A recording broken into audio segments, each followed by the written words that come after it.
welcome. Thank you. Happy to have you again. Finally. It's such a privilege. Finally, For we're here. Magma Treasures to have you. You know, the channel is all about inspiring the young generation. Mm-hmm. I myself have been through life, hardship, and it's the reason I'm here. So I'm so happy that you're here. Thank you so much for having me.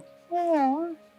It's a dream come true for me. Don't say that. I Don't swear. say that. You know, when you grow up looking at these girls that, oh my God, and then you're like, when am I going to see?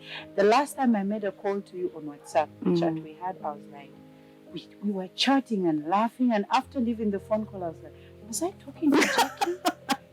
And then I tapped myself on the shoulder, I said, I am a celebrity now.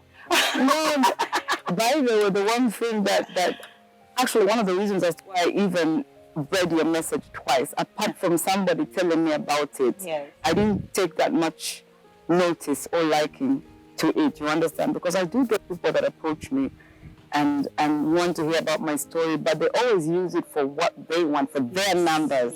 Yeah. So when you sent me that text, and then I was like, okay, I don't read long texts. I don't. There are those I just reply with a thumbs up, with a smile, and no, it's just the first 4 lines. I was like, okay. It's okay. So my opening sentences were on point. Introduction matters.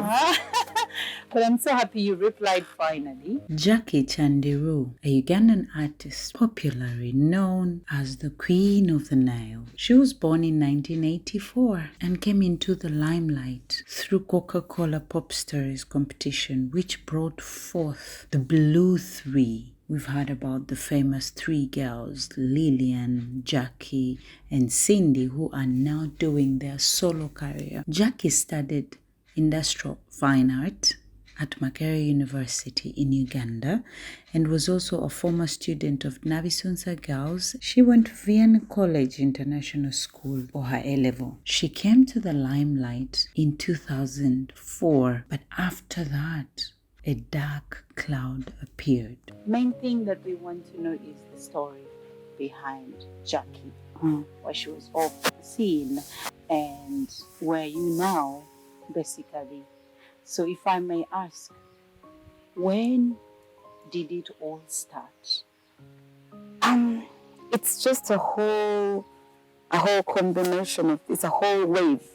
I call it a wave because my kind of addiction is it's not different from any other addiction, but I kind of knew it just started slowly and it kept growing. Before you realized? Yes, before I realized it. It wasn't this kind that I start something this month, next month I'm an addict. No, it was various things that just contributed to the main problem, the main addiction. So it's something that started slowly. I felt I could handle it. Okay. I kept, because I knew about addiction. Okay. You know, I watch TV. Yeah. You know, I read about people's. I know this stuff. So by the time you keep telling yourself, no, I'm still fine, I'm still fine. So it's a wave of things that happen. Yes, I can control it. So by the time I couldn't control it, I was past the red line. So it started years ago. You know, I had things that happened to me and that caused me to have pain, should I say. A lot of people say I was addicted to weeds, cocaine, That's why heroin. Yes, hear that. It's not weeds. Actually, I don't want to say it in a bad way. Weed is almost something normal right now. There's people that take weed and they still live, and then they go to work, and then it is a danger, but it's almost normal right now. It's not something bad anymore. Yes, we know it's not good, but it's not something that bad, according to people. I don't take cocaine. I've never ever taken cocaine. Never, because I have underlying health issues. I'm hypertensive. That's number 1. I'm anemic. That's number 2. I have low cell degeneration. That's number 3. So they all put you in danger if you take all of them put me in danger if I even snort 1 line of cocaine. And I personally don't think, because I attempted suicide before, and about 5-6 times, and it didn't work. So I don't think I'm supposed to die soon. So I'm not going to force God to go back on his decision if he went back on it 6 times. So no cocaine, no heroin. However, I was addicted to pethidine. It's a painkiller. Yes. And by the way, a lot of medical personnel are addicted to pethidine.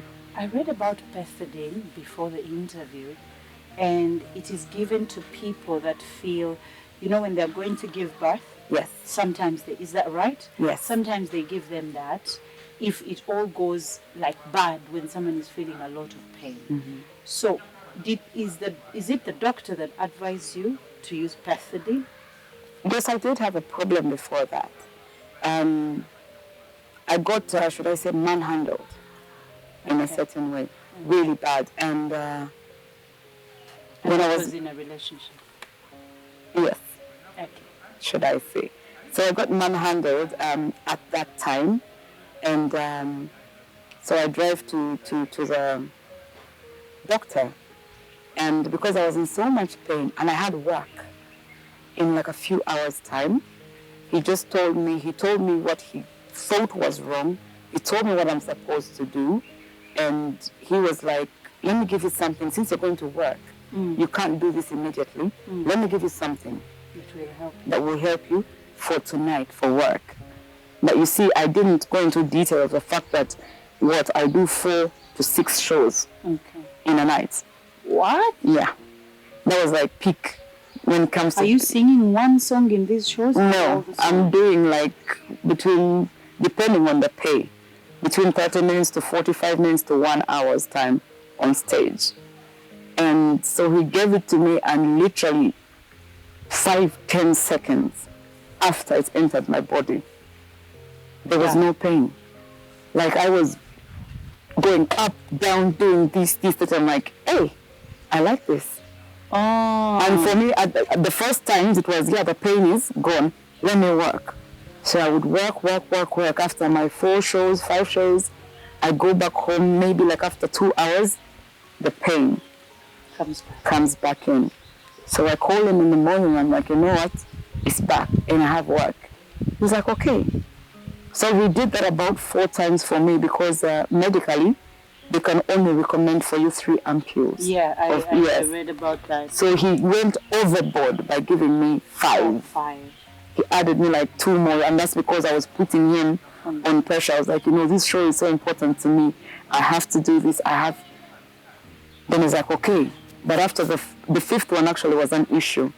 But after that one, he just said, Jay, you cannot do it. I can't prescribe anymore for you.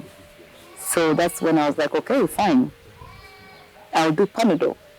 But of course, I got somebody to go downtown. I just wrote down what it was, and I came back with it. And then you're like, I've solved the problem. I've solved the problem. If Dr. doesn't want to give it to me, I know somebody. I can get it still. And the other option that he gave me was a 50-50 chance. I wasn't sure if they're going to open up my back, for example, that I'm going to walk again. It was 50-50. Either I walk again or I don't. And I'm thinking, I love music. I love stage. My life is stage. I forget every single thing that bothers me in the morning when I wake up, when I step on stage. Mm-hmm. Even if I step on stage in a place that people don't know me, I just change because I'm like, now, this is my work as an artist. I have got to get them to bend towards my tune. So my life is on stage. So what happens if it's 50-50 and I don't know? What if it goes wrong? Yeah. What if I wake up in the middle of surgery and I mess something up? What happens? So I didn't want to take the chance. So how long did you take this medicine before the whole addiction thing? When did you recognize you were addicted to it? It was in the 6th year out of 7 years. Wow. You took the medication for 7 years. The world got to know like 2 years. After 5 years. Okay. So you get in rehab, how? I was arrested actually, yeah. Where my mom, I was home. My mom came home and, at that point I was using so much of the drug that I was going into seizures. And mom would get so scared. You know, she's a mom. She would get so scared. But at that point, I'm in my room. My door is locked.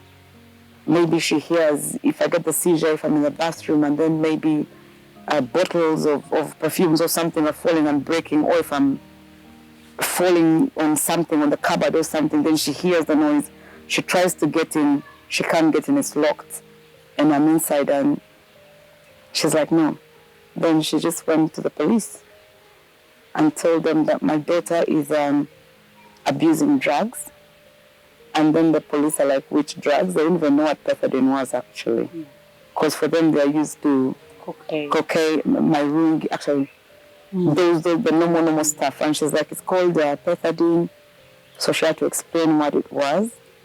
I think they did a bit of research. Then they told her, okay, they did their plans somewhere, somehow. And the next time there was a patrol car in my compound with police people. So you get to the police car?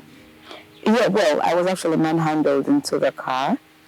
And my mom didn't want to look at me the whole time because she was in my house. So I kept shouting. I'm like, so this is what it has come to. You're in my house and you are putting me on a truck and embarrassing me and sending me to wherever it is you're sending me.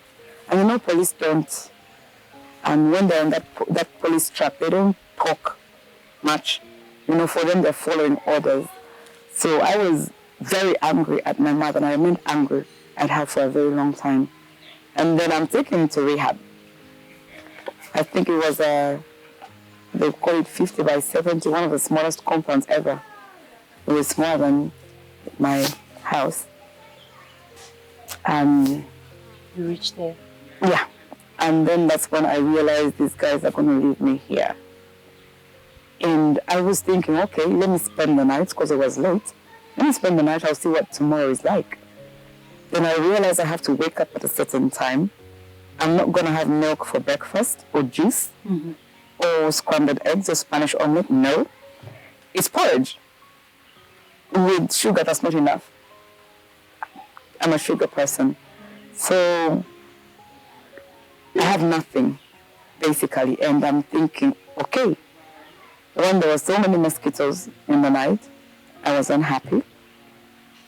I'm talking about moving from Muyenga to... This time you were already in your senses, like you were still in your senses. Now the drug was wearing off, and by that time I was starting to get withdrawal symptoms. Okay. Now, a lot of addicts want to stop their habit, but the problem is one, the withdrawal symptoms is what stops us. What's withdrawal symptoms for anyone who is out there? It's when you've used the drug for a long time and your body gets used to the drug, your body tends to function according to that drug. So when you don't give your body the drug, it's just like, it's the same way.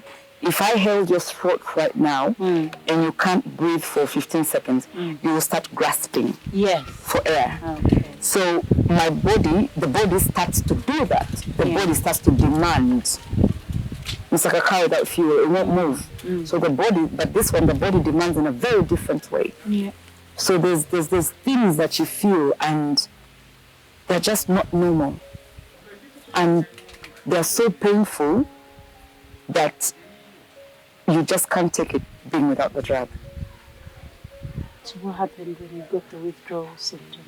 I literally wanted somebody to cut off my joints from my knees and my arms from the elbows, because I could no longer control my movements.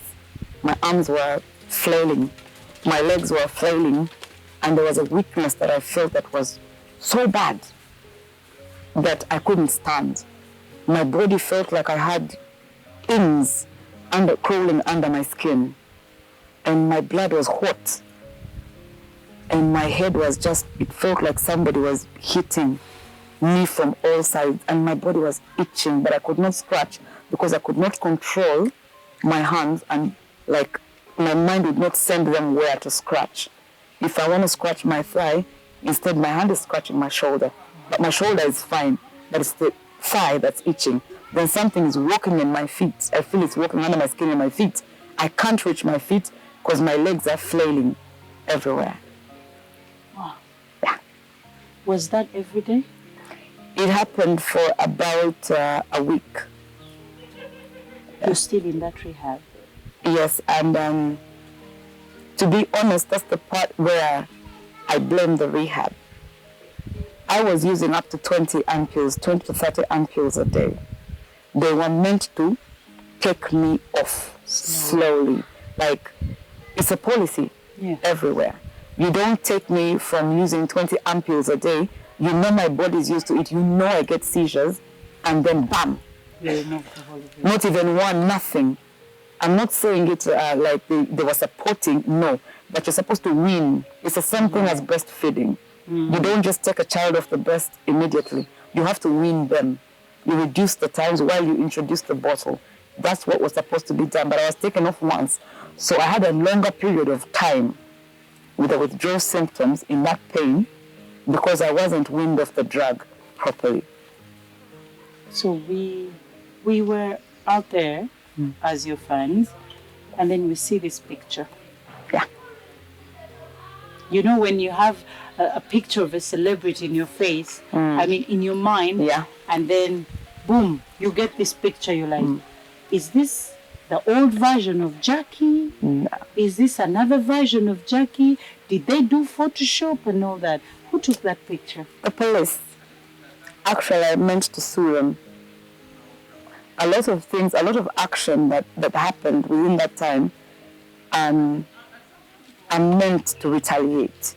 Not in a bad way, but because I was disrespected in every single angle. The police took that picture for evidence. Evidence of? Evidence of the drug abuse and God knows what. But one of them was offered money at the police station. And you know how broke these people are. Yeah. The government doesn't really do.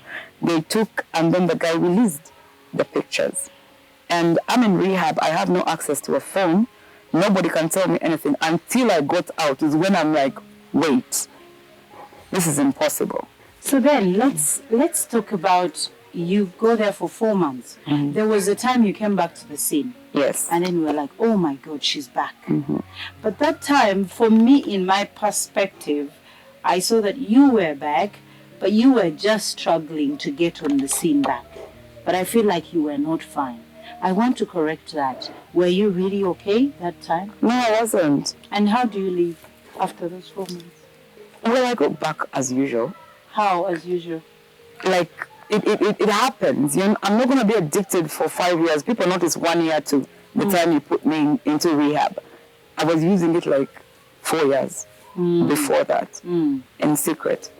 So I wasn't okay. I was discharged, yes. The management is like, you've been quiet. At that time, music was also starting to change. You have to just be there all the time. I didn't feel ready. For me, it's not my job to be out there to study people and what. I'm an introvert. Yeah. So it's them to know, let's try this, let's do this, let's do that. Yeah. So that's when they told me that, and I was like, okay, if you want me to go and speak, I'll go and speak. And that's when you came to the scene. Yes. Are they the ones that tried to get you out of the rehab? No, my time was done. It's supposed to be 90 days, actually. Okay. Which is another issue I have with the rehab center, because why does it have to be 90 days? It's the law. 90 days. Whether you're healed or not. 90 days. If they have to let you out for some time, they monitor you. Then if you're not healed, they bring you back. But it's 90 days. 90 days. Yes. All right. So you come back to the scene. How is it? Not nice at all. Not nice. I didn't have the. These days they call it the vibe. I didn't want to be amongst people, because with addiction you always want to be by yourself. I'm an introvert, so add the fact that I always want to be injecting myself, because I know at the back of my mind what I'm doing is wrong. So I just want to be by myself. Then I have to be in front of people. Then I always had this paranoia. Like, I'm standing here, but all these people think I'm using drugs. They're judging me. And there's always that voice that, that stuff is true, by the way, they say in the Bible. There's the bad voice and there's the good voice. So it's just telling me these people are judging you. So you felt judged. Yeah. And when you came back to the scene, were you still using the drug? I had taken some time off, but my body and my mind was craving. And how do you start again injecting yourself? You went back to the same person who used to give it to you? Yeah, I had the contact. But you talked about this drug being expensive. It's actually not that expensive. Okay. But when they know that you're an addict, they will make it. People will always take advantage of that. That's one. And two, when they know you don't have a prescription, that is, it adds value. So I don't have a prescription, and on top of that, I'm ordering it in large quantities. Definitely, that means I'm an addict. So they know you have no option. Yes, I will do anything, literally, to get it. So they gave it to you back, and how long did you stay on it again? I did about 2 months, I think. Roughly 2 months. And I went directly to the high dosage. So I was taken back.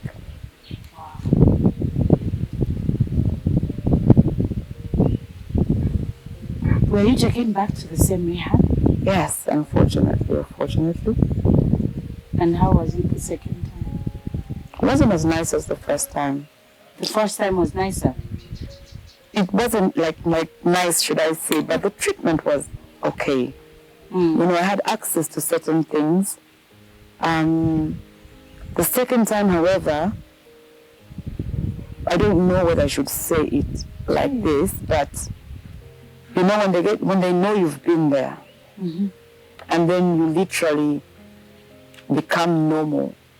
I'm not saying this in terms of taking myself away from judging myself as a celebrity and as an ordinary person. No, I was there with children of ministers, major generals, and big people. Yeah, like I was there with important people. But this time, the care is less. At that time, at least, I would see a counselor once a week, because with addiction, you need to keep talking to somebody so they figure out what's wrong with this girl. Why is she doing this? But the second time, it was different. That wasn't there. When they see you, yeah, we've seen her, and that's it. What happens, let's start from the morning to the end of the day for someone who's in rehab? You wake up in the morning at a specific time because you have to be able to get porridge, OT, at a specific time, yes. And then there's supposed to be sessions with counselors, if they come. Sometimes they don't? Yeah. If they come, yes. But then there's a group session. Then when they're done with the group session, there's lunch. Then after lunch, there's TV. One television set where if somebody gets there to sit first in front of the television, you cannot watch anything until the person is done with that. Then you wait for tea in the evening if you're lucky. Sometimes a few visitors would bring like playing cards, Ludo. So you do that, yes, you do that, and then there's tea in the evening, then you're back inside. You're in rehab. Did you go to rehab 2 times or 3 times? 3 times. 3 times. So we have the 3rd time? Yes. Okay, so how do you get out the 2nd time? The 2nd time, they figured I was healed. You know, there's one thing I would want you to know about addicts. Yeah. I'm a recovering addict because in they call it the psychology terms, I never heal because anything can trigger me back. So I'm a recovering addict. But let me speak as, like, at that time, we addicts are liars. We are the biggest liars ever. So when I know that I need to get out of a place, and I know I need to be on my best behavior, I need to do A, B, C, D. So you know when to act. Yes, I will do that. When it's time to go for the sessions, I'll be there before time. I'll actually get angry when the rest of the addicts are not there on time. So they'll be like, wow, discipline this. If I'm told to do this, I personally would cook sometimes. Because you wanted to get out. I wanted to get out. So towards actually that time when I was meant to get out, I got tired. One of pretending, because I've never been a good liar. One of pretending. So, I used to watch certain movies a lot. So I did some Japanese, Chinese moves and what? I was over the fence. Huh? Out. You flew out of the rehab? Wow. I jumped out of the rehab. You jump out and then get the next border or what? Get the next border to a place, my friend's workplace. I actually didn't have a phone or anything. I just hoped she was still working there. So I got there and she paid for the border. I was actually barefoot. What time? I got there around 8, I think. And I actually sent the border guy, go inside because I was barefoot. I'm from rehab. You know what rehab is like. You don't have powder, you don't have makeup, you've not done your hair, so you can't appear in public. So he went in, called her, she paid. And that's it. That's how I left the second time. Yes. And then let's go quick, like through you go back to the third. The third was actually a joint effort, my family and the late radio. Yeah. So within that, I took about 8 months. They could not trust me. Because you again went back to the drug. Of course I was back to the drug. That was standard. I felt inside there I just couldn't live without it. I was being suffocated. I could not think straight. I could not speak sense. I had become way more of an introvert. I was lost. For some reason, something kept telling me that the drug, it's the one that's going to make you think straight. If you tell me to write a song, I could not write a song, something which I do in 3 minutes. I couldn't. I would not even know the words. Or if I get the words or a melody, within a minute, I've forgotten it. And all that was side effects of the drug, of the seizures I get, and I forget what I'm doing before. So it had gone that far. Like my memory was so bad. So I could not be there. I was like, you know what? The time I came out, I would go through like articles on YouTube, the papers, and they're saying all this stuff about me. And I'm like, since you wish me dead, let me continue. Let me actually die. Because the time when I'm not doing something and you accuse, actually that's one of the major reasons that's why I kept relapsing. Because even when I wasn't using, the articles that kept coming out, people always thought they knew more. They didn't bother to ask. Yeah. That was my problem. I don't like lies. I lie when it's extremely necessary. Like if it's to save my life, I will lie. And you said you have time that you lie. Yeah, between 2 p.m. and 3 p.m. on Saturday. No matter what it is, don't believe what I say on Saturday. Okay. So that's what was killing me. I come out and I read all these articles. I'm like, oh my God, do they even sell cocaine in this country? It's too expensive. In the movies, it's expensive. So how can people afford cocaine? All the time. Here in Uganda, how? And they're saying ABCD, and they're saying this, now it's because of this. And they did not even, nobody cared. And at that point, I believed also my family didn't care to ask me. What was? Sit me down. Just ask me. They didn't.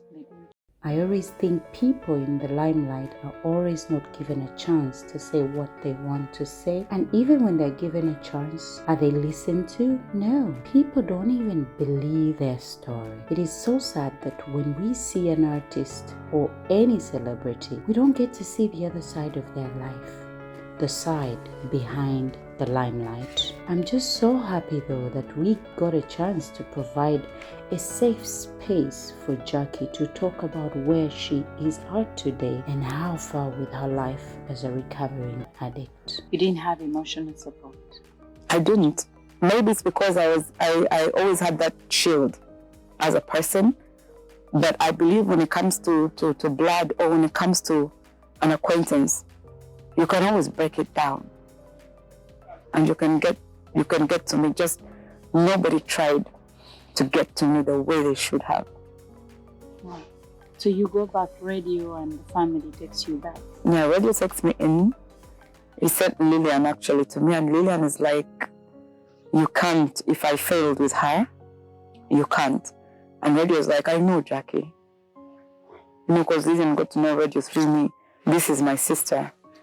And Lillian was like, okay, you try. So he hunted me down and said, Jay, come home. He took me in. I stayed with him. But I was, of course, the urge came. That was at a point when I basically had nowhere to stay. I didn't have anyone to look after me. I didn't have access to my money, nothing. So I was happy for like the first, 3-4 days. And that little guy came back. And he's like, you need to forget all this. Just take one shot. Yeah. Okay. So you go back to the rehab? Yes. What? Now you've gone back the first time, the second time, the third time. What was the third time like? That was the worst. I'm not going to lie about it. It was the worst. Because I went back with all sorts of sicknesses. I had infections. I had wounds all over my body. Yeah? And that's because, like I told you, one of my conditions, I have low cell regeneration. My body, if I get a wound, it doesn't build back easily. So a lot of times I'd go to the hospital, doctors thought I had diabetes. Because you know, diabetes people take long to heal. So the third time I go back, this time, the personnel were not so good.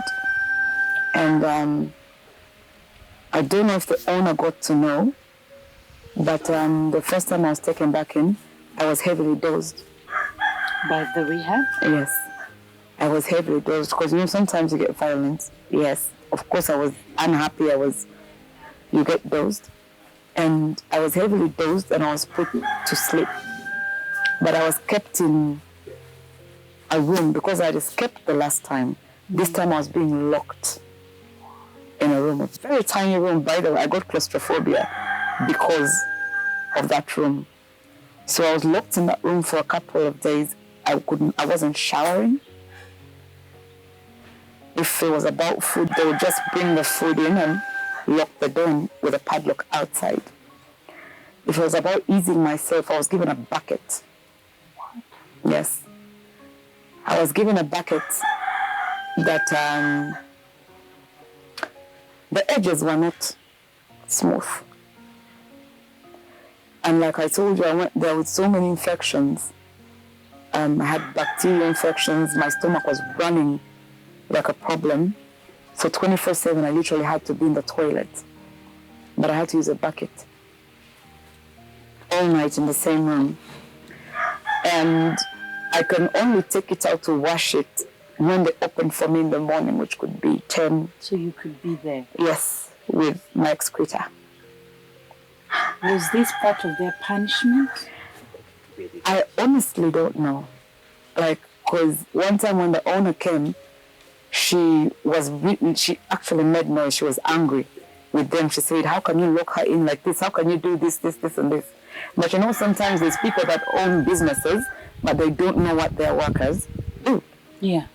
And that is it. And I've gotten there with all these diseases. Remember, I've not been taking care of myself. I've been abusing the drug. So I'm in pain. But even asking for a Panadol, I was denied a Panadol. Because they're like, you know, for you, you're addicted to painkillers. And I'm like, I'm in pain. I could not even stand straight. I'm in pain. Please help me. And I'd say no. I had issues with my teeth because, you know, my body was literally fading away. It was wilting away. So I was sick.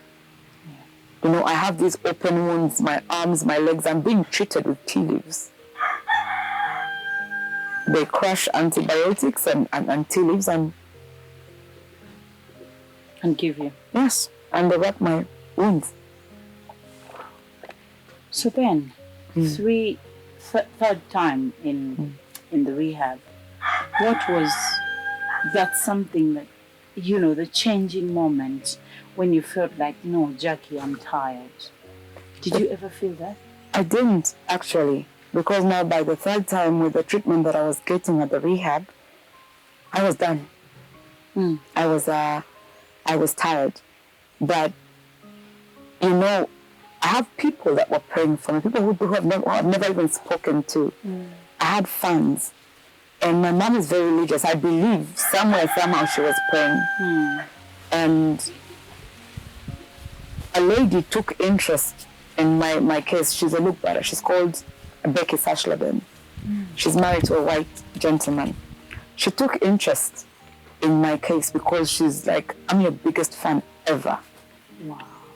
So she was sending people to me all this time, but they could never get to me because I was also barricaded by my family at one point. Not in a bad way, but they had their reasons. Yeah. So when she finally got somebody to come to me to rehab, he came to me one day and we was talking. He asked me what I want. I told him, if I spend another 3 weeks in this rehab, I request for one thing: bury me well. Do not expose my body, my dead body, to people. Don't. You reached to that. Yeah. And he's like, no, people always take it as a joke because, they believe like a person in that state is not capable of doing certain things, but you just never know what the mind tells you. And he said, okay. So he took the report back to the lady, but that day when he came, because sometimes people will get lucky and then people have like radios, so they come with batteries, so I would always get the batteries that are done. When they throw them, I'd pick them from the dustbin, and I was drying the powder. Okay. Yeah. That was actually my final suicide attempt. So I was drying the powder. To take it? Yes. Did you ever take it? So that's why I say God exists. You took it? No. On the day that I had managed to crush the powder and I had managed to have some little water with me, and I got Coca-Cola from one of the other patients, I had actually mixed the liquid. So I was going to take it. I was waiting for them to lock me in, and I was going to take it. So my lock-in time was between 7 and 8. Sometimes, they could be a bit lenient. It's maybe 7:45, depending. Maybe if there's something on TV. So that day, at 6:40, either 45, 47, I got visitors. Oh. And, I was surprised to see my sister. And I'm like, okay, hi, because I wasn't used to visitors. Okay, hi. And then she's like, okay, we're leaving. I say, fine. To go where? Because by then I'd spent 2 years. 2 years. 2 years? 2. In rehab. Oh, that's... Like the whole time was... The third time, like it was 3 weeks, but I told the gentleman, if I'm here for another 3 weeks, because I was done. So when she's picking me, I'm thinking, okay, I didn't even pack anything. A few days before, Balaam had come to see me, and he came with media and what. So when I was asking why the media is there, at that point, I had lost so much in terms of self-confidence, assertiveness. I could not speak anymore. So I'm thinking my family has allowed them to come with media people, because I would never allow anyone to see me in that state. But I figured anyway, Balaam is my friend and maybe he's doing it so he's appealing for money, and I'm looking like, there's a person that was close to me that said, Jay, I could see there was a small reaction you had, I could tell you did not permit that. You didn't like it, you didn't. Because I wasn't asking for any help. I'm not saying I didn't need help. The help I needed was different from money. Money was nothing. Because it was just one phone call to my husband at that time. I would have the money. It wasn't about money. I was lost. My soul was lost. My spirit was lost. I needed something far, far different from money. And what was the money for anyway? And they were saying, help her, she's got to go for surgery, and what, and what, and what. But you see, it was beyond the surgery that I need. If it's not plastic surgery, of which they had tried skin grafting with me so many times, but my body is so selective. If you pick skin, I can pick skin from my thigh and try to put here, it will reject. That's how my body was. And just people are not taking time to understand. Did you get this money? Because people collected the money. That one, I don't know. I know Balan paid a bill there, which was overly charged. Like I said, I'm not going to be afraid to speak the truth, because if I'm lying, I would want somebody to come and stand in front of me and tell me, Jay, you're lying. And I'll tell them, okay, you want me to go into detail? So he paid way over. And during this time I'm inside, I'm locked in the room. They're having these interviews on YouTube about my health. Which you have not given them. I've not given consent. Even without consent, it's doctor-patient confidentiality. Yeah. You don't talk about my health. You don't. It doesn't matter what kind of public figure I am. I was there with children for ministers and for pastors, top-notch and people. You didn't talk about them. So if it was a marketing strategy, I took it in the end as a marketing strategy. But anyway, fast forward into that, I was picked at that time. And when I was actually leaving, the gate is when I realized, okay, I'm actually leaving. But I think I had about 30 minutes to 45 minutes to take that last solution to die. And God did not allow you to die. He has a purpose for me, I believe. Yeah. So you get out now. Did you ever think, I want that time when you thought, Jackie, you need to leave this, you need to wake up? It's even the time when I was taken out of the country, still the thoughts would come back. You know, the devil, he doesn't give up just like that. I would have the thoughts. And I never thought about the pain of the needle entering my skin. I always thought about after I released the drug into my system. Like that euphoria, that, you know, when you're just in bliss, you just see nice things. You're looking, there's plants outside here, but I don't see plants. I just see the things I want to see. You feel good. I was not happy. But I was like, you know, if I tried this once, maybe I'll be happy. But then I found out certain things that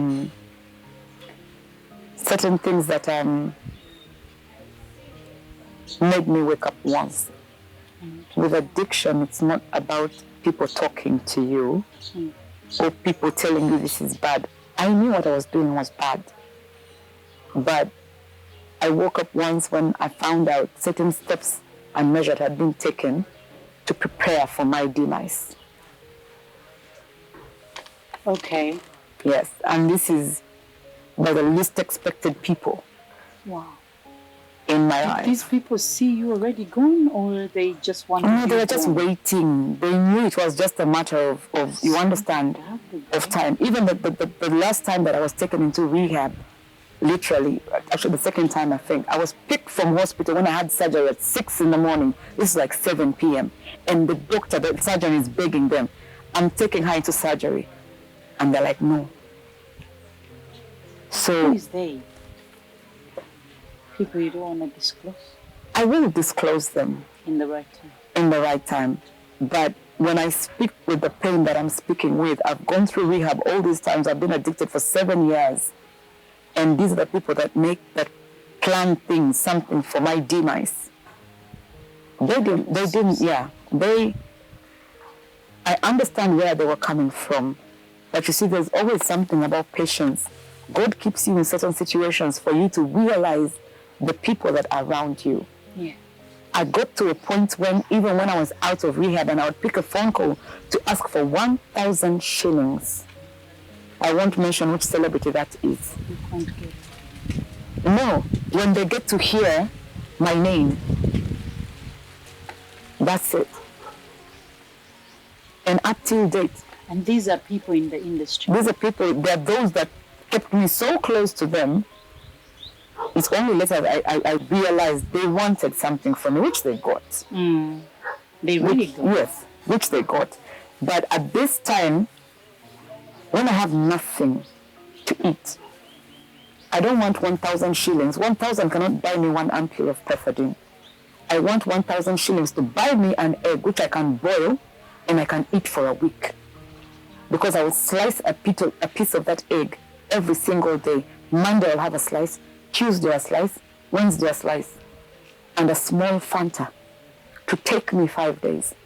I didn't need it for drugs, but they didn't understand that. They thought you want the money for the drugs. 1,000 doesn't do anything for me. See, that's as narrow-minded as they were, because you can probably get weed or a bit of marijuana leaves for 1,000 shillings. But not pethidine. No. So, after that, you said they were preparing for this Demise. So, what is in this preparation? Did they dig the grave? Did they announce you dead? No, the grave was the land was cleared. What I'm trying to say is that preparation, and I found out from somebody who could not have known, because the person has never been to where I'm from to know. And I was like, okay, if that's what you want, I think you're probably going to go there first. Was that your aha moment? No, yeah, for me it was my aha moment, but later when I realized, I spoke it out of anger. And I had so much hatred. You know, I speak with pastors about my issue with forgiveness, my issue with, like, I don't put my anger out there. Yeah. I keep it, and you can come and speak to me, I'll speak to you. Oh, nice. But I don't know how to explain it. So it was that point that I was like, okay, if you wish this upon me, if you expect this to happen to me, when the Almighty has saved me, not once, twice, 3, 4, 5 times, 6 times from death, we shall see.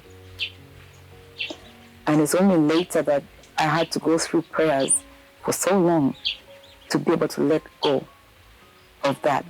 But at the same time, that's the time, that's the second that made me the woman I am today.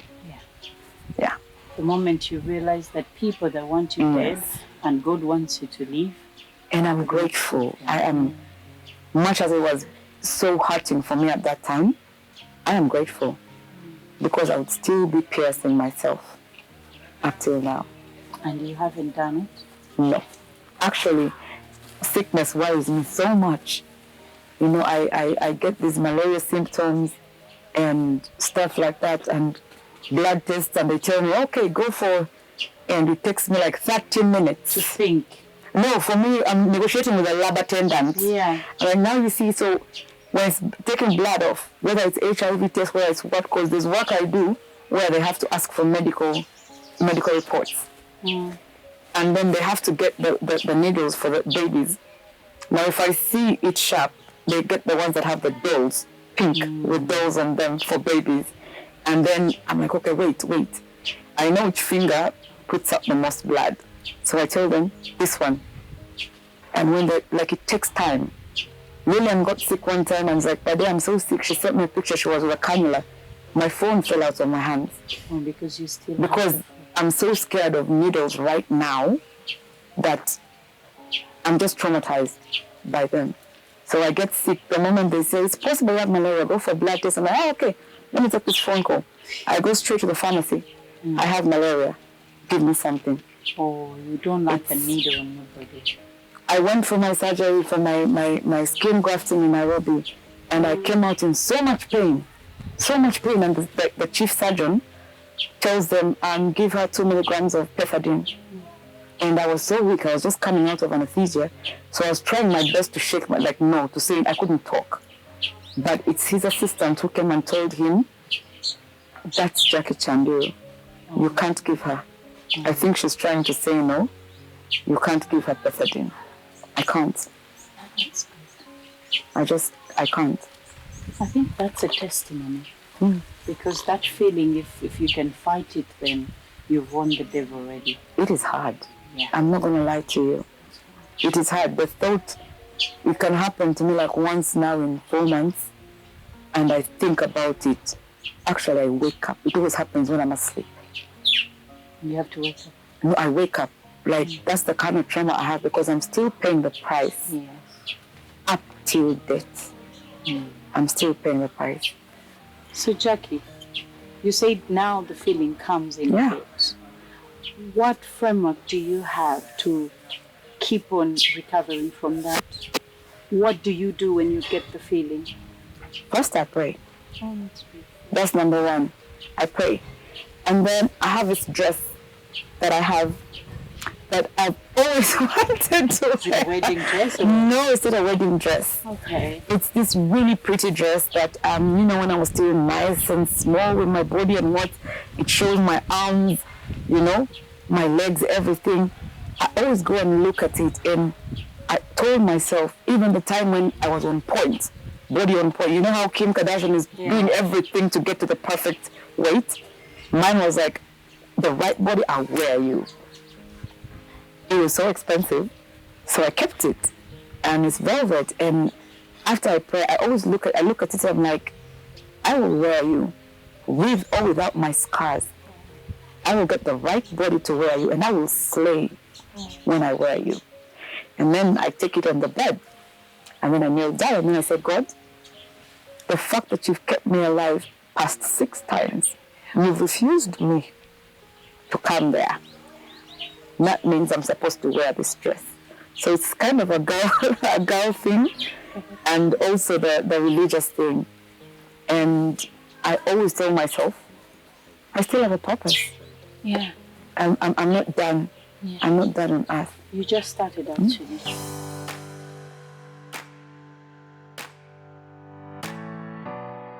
It is possible and it is true when they say use your setbacks as a setup for your next journey. Jackie's journey. It is a reminder that it doesn't matter how many times you fall, you always gotta keep going. Somehow, at the end of the tunnel, you'll always find a light to let you out of the tunnel. And at the end of the day, a failure is just another way of the universe and God pointing you to a new direction. So Jackie, what kind of woman do you think you have become out of this story, out of these wounds that you've gone, whatever you've gone through? I am a hard woman, I think. Now I don't take life for granted. Yeah. Because there's a time when I think it was a near overdose that I went into a realm that I've actually never told anyone about this. And there was so many beautiful things that I was seeing that day. I had done, in a space of I think an hour, I had done 15 ampoules out of doing 20 a whole day, 24 hours. So this is like an hour. And the medicine was wearing out so quickly because I was not putting it in the vein. I was not injecting anywhere. So that means it takes a shorter time to have effect. And I saw things. I saw really pretty girls. Like, I always had this vision when I was young. I always wanted to have very long, silky black hair. And I loved white dresses. Yeah, I always loved the whole Cinderella. Yeah, we see you in the videos. And always barefoot. And these girls were there. But they kept walking to me. However, when I was walking to them, I didn't see myself. When I was walking to them, one of them said, she looks ugly. Okay. So I kept saying, no, I'm a very nice person. Maybe I'm not dressed well today. And then all the other girls ran back. And I started crying. I felt I was crying. Then I snapped out of it. And that is the time that I was like, this I'm done. Like I can't, if I can be in this realm, and even the people that are meant to be imaginary don't want to be with me, that means I'm not a good person. That means I don't look like good. A good person. Yes. So I personally take that as a near-death experience. Okay. So that's, aside from the people preparing for my demise, that's one of the things that just, I was like, okay, if I cannot even fit in a realm that is meant to welcome people, you know, I read a lot about things like that. Conspiracy theories and afterlife and stuff like, yes, I dream a lot. So it was a lot, but. Who is Jackie now? Jackie is one of the most assertive people ever. If I'm not happy with something now, I will tell you, I'm not going to keep quiet. Before I kept quiet, I was told to behave. Always. Management says, Jay, keep quiet. Now, it's not that I don't behave, but if you do something I don't like, I'll tell you. Be honest. I'll just tell it to you straight. And a lot of people mistake it for me being rude. I'm just assertive. I was taught to be assertive in rehab. The few times I had sessions, I was told to be assertive. You can say what it is that you think on your mind, what you want. So people, the only problem is people will take it in a different way. I'm assertive. I'm a woman now that plans. I think about tomorrow. Whatever it is that I'm doing now, I'm thinking about what is going to happen the next 6 hours, what's going to happen tomorrow. If I work today, I'm going to say, okay, fine. Whatever it is that I have made from here, is it going to take me 2 weeks? Is it going to take me 1 week? Before it was no. I get money, I'm driving by home. The first thing I see is a dress worth 2 million, I'll buy it. Because I know I'll get it. But now I don't take anything for granted. I don't take life for granted. You come and attack me in a way without me trying to explain to you, don't understand me. I give it back to you in the same dosage you've given it to me. But I'll give it back to you saying, listen, I'm not the kind of person you talk to in a normal way. I have been through 7 years of emotional and psychological torture. You have got to speak to me in a certain way. If you don't like something I'm doing, don't say, Jackie, I don't like that. Say, Jackie, maybe change. You have got to. That's why people need to understand me. Because it's a combination of physical, emotional damage. I'm recuperating from low self-esteem. Yes. Very low self-esteem. I was a person that would enter a place, and even without being announced, I know people would notice me. But now I go to a place, I will do everything possible to stay in the dark. They tell me, go sit at the front there. I'm like, I don't want to. So that's one thing that I ask people to understand about me. It's not the same person. And mine is years and months of psychological torture, damage. So I'm recuperating. Lessons. Lessons. To the young people that want vibe, you can get vibe in any way that you want. But for how long? And if you get the vibe, so what after? What comes out of it? Look at me. Sometimes people call me up and they ask me for shows. I'm a person that never charged less than 5 million. The person calls and tells you, they want to pay you 500,000. How? How? Why did all that happen? To a point that people devalue my talent. When it's the same talent you prefer. It's the same talent. It's actually better. I think I'm a way much better singer than I was. So why would you risk vibe of 5, 10, 15, 20 minutes for what? A price that you're going to pay like forever, something that's priceless. I cannot pay for me using the drug. But if I didn't use it, I would never be serious with the things I do. Trust me, I'm not going to buy tomatoes for 5,000 shillings when I know they'll get spoiled before I use all of them. No. I think different now. Relationship-wise, I've been single for the longest time ever. Because I need a person to understand me and not to look at me as the Jackie they knew before. Because you said something. You saw pictures that came out, you were used to something else. We are liars. Artists are liars. You know? I did industrial fine art. I paint. I painted a picture of childbirth and I was the best in my class. But I've never given birth. I just used to sit and hear my mom saying, oh, she's a... you know, and she would complain about childbirth, and I'm like, but mommy, we are 6. And she's like, Jackie, you'll understand when you reach there. I'm like, you should have stopped at the first one. And she'd always tell me, if I stopped at the first one, I would never have had you. And I'm like, okay, I understand. So the vibe of 5 minutes, trust me, goes off your head. But in those 5 minutes, what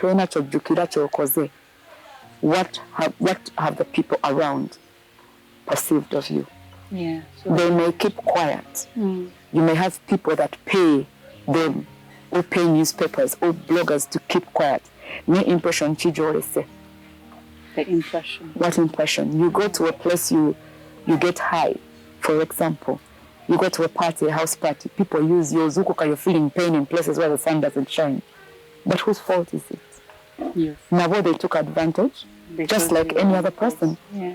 So what price are you willing to pay for vibe? It's not worth it. Yeah. Not everybody's lucky. How many messages do you expend, SMSs, do you want God to send to you? Yeah, what is the SMS? Now what is that guy who mutono? He speaks on this side. Yeah. Now the bigger, the amplifier is the other one. Making noise. No, it's okay. It is only steady. I would inject myself in a wound. It's a wound, an open wound. I inject. Nachimani, it's wrong. Medically, it's wrong. Yeah. Meaning that the guy maneda go take a painkiller, a bagagenda kolachi, and indeed as soon as I put in, the pain goes. But the wound has gotten worse. So let me be the testimony. I may not go so much into detail of what I'm going through because we don't have that much time. But I will tell you, I am suffering. But I am proud of my suffering. Why?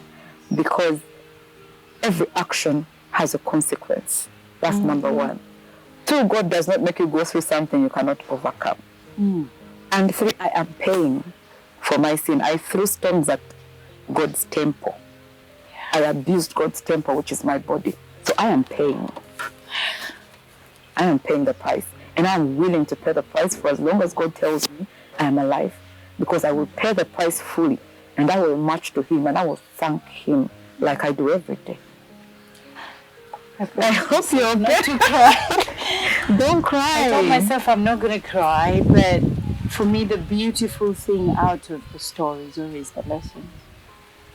It is. It's I'm a woman. I'm a woman that there's a personal lesson. I'm a woman that wants to be loved. I'm a woman that wants to be appreciated. But 3/4 of the time, I'm covered from head to toe. You understand? Because I'm hiding my scars. I wanted to go through plastic surgery and what. But I'm like, listen, every winner has a scar. Yeah. Yeah. So there's a reason as to why I have these scars. They're supposed to remind me that I won a battle. Not that I'm still struggling. I won a battle. So I'm scared to even, for example, go on and undress. I'm not saying my scars are bad, but I'm a person that was flawless before. I'm scared to undress. You know what? That's the reason as to why I stay by myself. So when I tell people, they need to understand it's not just people tell me catch up with music, what. I'm like, I'm not going to rush. I've been releasing. I will not rush. God's timing will come. Is always the best timing. You make noise into your Cindy, I'm happy that Cindy, I'm her fan. I'm very happy. But the things that I face as a personal person, I don't want anyone to ever go through that.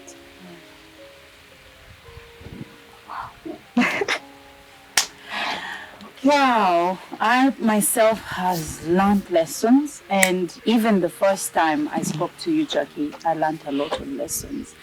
But I wanted this story because in my life, I believe you've said it perfectly. Every winner has a scar. We have scars wherever we are. We have stories to tell. But I'm so happy you're here, and you need to be confident because you look good. I'm learning. You look good. I saw you on the video and you was but you look Gorgeous. I'm learning. I'm so happy that you're recovering. And the most beautiful thing out of the story is what happens when you get that back. Because the devil always recaps. The devil always comes back to see, is this body still alive? Can I go in? So the first thing you said, you pray. I think that's the most beautiful thing. Because we cannot do it by ourselves sometimes. What's that? 100-fold? Yep. God returns it.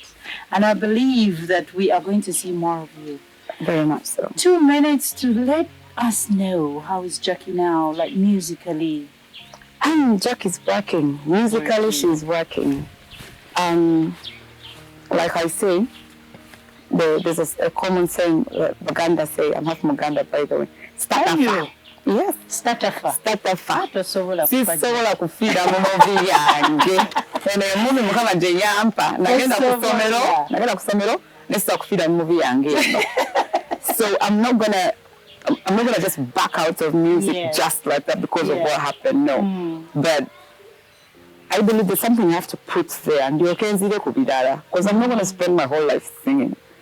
I no longer know how to be half naked, to get attention. I don't know how to do those things, and that's what's happening these days. I know I'm Somali, but like it's. I'm working on an EP, and it should be. My first release is like in a few days.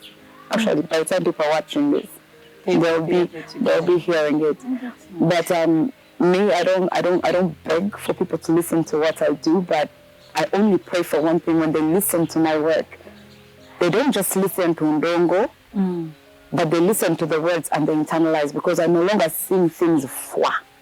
Yes, because I don't want, if God ever blesses me with a child, for the child to listen and say, but mommy sang these things. Yes. So it's something I'm putting my heart into, my whole experience, my life, what I learned, music, the experience I've gotten into one small nutshell, and I deliver.